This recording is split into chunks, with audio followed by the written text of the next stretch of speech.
Fini le MPEG 2, il s'agira de MPEG 4 avec une qualité supérieure et des contrastes de couleurs plus apparents. Par conséquent, votre télé et votre décodeur doivent être compatibles.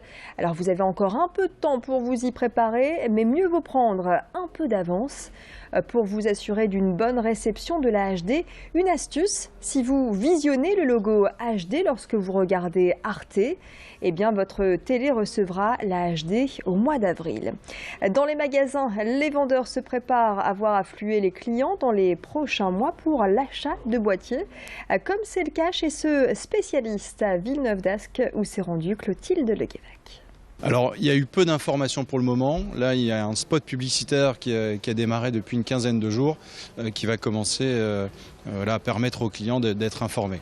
Ça fait déjà quelques mois qu'on a une augmentation en tout cas des ventes de boîtiers, mais c'est vraiment encore assez timide.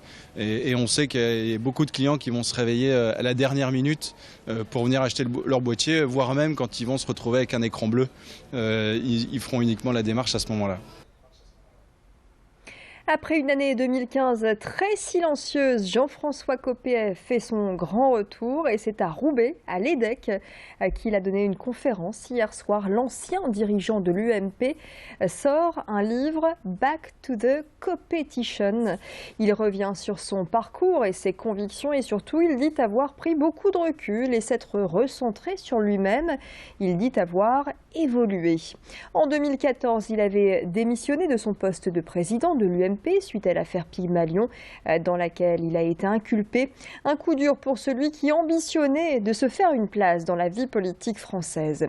Jean-François Copé, d'ordinaire bavard, ne s'est pas exprimé sur les primaires à droite. Pas un mot sur le sujet.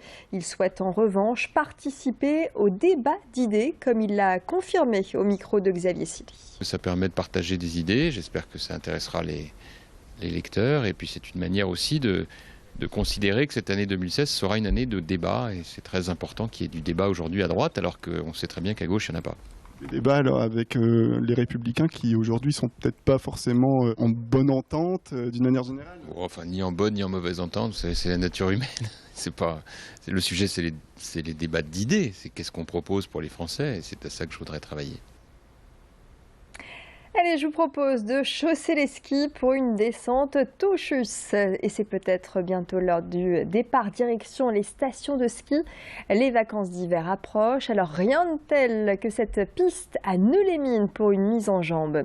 Elle est située à 3/4 d'heure de Lille et elle vous accueille toute l'année. 10 000 mètres carrés de piste sur un ancien terril avec 2 téléskis, l'un pour les débutants, l'autre pour les plus aguerris, sur une hauteur de 129 mètres. Le domaine est classé station de montagne et les plus expérimentés pourront apprécier une descente équivalente à une piste rouge.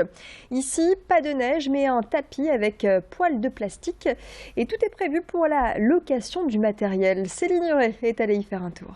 C'est au départ en 1960, le départ de la mine, la fin de l'exploitation du charbon, de la houille et eh bien, les résidus de charbon, la poussière, les scories qui sont là en tas, on appelle ça ici un terri, et il fallait trouver une idée pour faire quelque chose avec ce reliquat de l'exploitation de la mine.